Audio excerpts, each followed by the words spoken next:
Welcome back to She Rises Daily, Emerging You in 10. I'm your host, Doc Shelley, here to bring you your daily dose of inspiration, empowerment, and growth. Have you ever noticed how often life invites you into something without actually asking your permission? Someone makes a critical comment, you're invited to become defensive. Someone misunderstands you, you're invited to spend the rest of the day replaying that conversation. Someone else's success shows up on social media. You're invited to compare your life to theirs.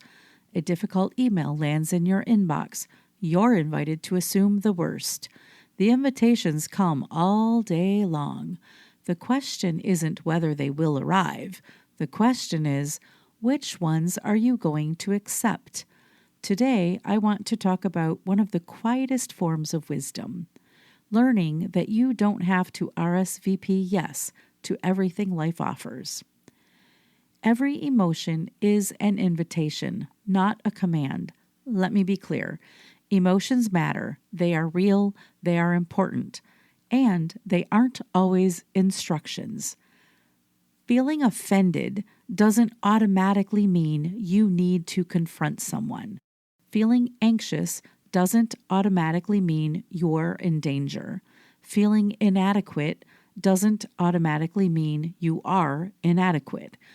Our emotions often invite us to pause and pay attention. They don't automatically get to decide what we do next. Discernment begins when we recognize the difference. You get to choose what gets your energy. One of the most empowering realizations in adulthood is this: not everything deserves your attention.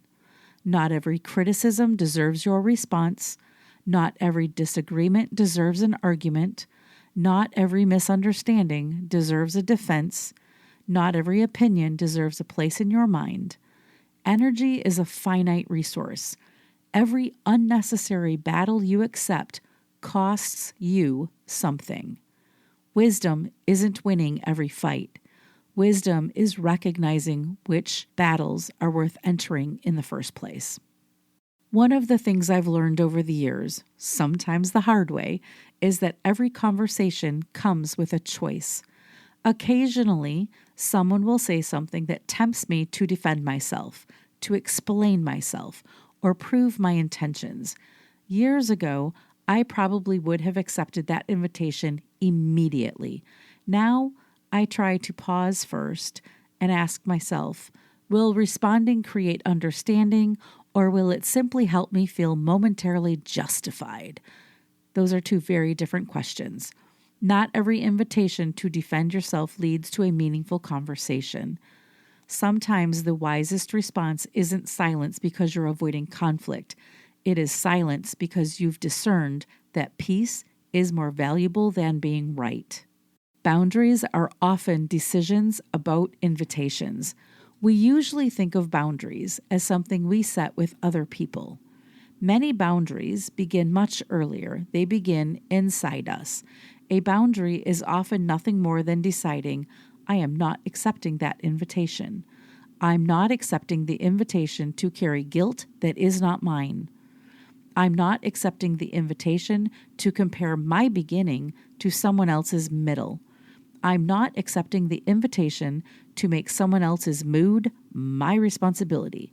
That is not selfish. That's what I call emotional stewardship. Every time you decline an unhealthy invitation, you make room for something healthier. Every no creates space for a better yes. When you decline comparison, you create room for gratitude. When you decline defensiveness, you create room for curiosity. When you decline unnecessary guilt, you create room for responsibility. When you decline drama, you create room for peace. Discernment isn't just about saying no. It's about protecting your capacity to say yes to what matters most. Here's your reflection question. What invitation have you been accepting lately that has been costing you more peace than it's giving you purpose? And your power thought: just because life extends an invitation doesn't mean you have to accept it. Over the last several episodes, we've talked about thoughts, expectations, advice, certainty, and now invitations. The common thread is simple. You have more choice than you sometimes realize. You don't get to choose everything that happens to you. You do get to choose what you carry. You get to choose what you believe. You get to choose what you engage with. And you get to choose what you politely leave at the door. That's where discernment becomes freedom. This week, notice one invitation life extends to you. Maybe it's an invitation to compare, to worry, to defend yourself, to replay a conversation. Before you accept it, ask yourself, is this an invitation that deserves my yes? You may discover that some of the greatest peace you'll ever experience comes from the invitations you choose to decline. Thank you for joining me for another episode of She Rises Daily, Emerging You in 10. If today's episode resonated with you, please share it with someone who's been carrying more than they need to. Sometimes the healthiest decision we make isn't adding something new, it's deciding what no longer deserves our attention. Until next time, remember, wisdom isn't just knowing what to pursue, it's also knowing what to politely decline.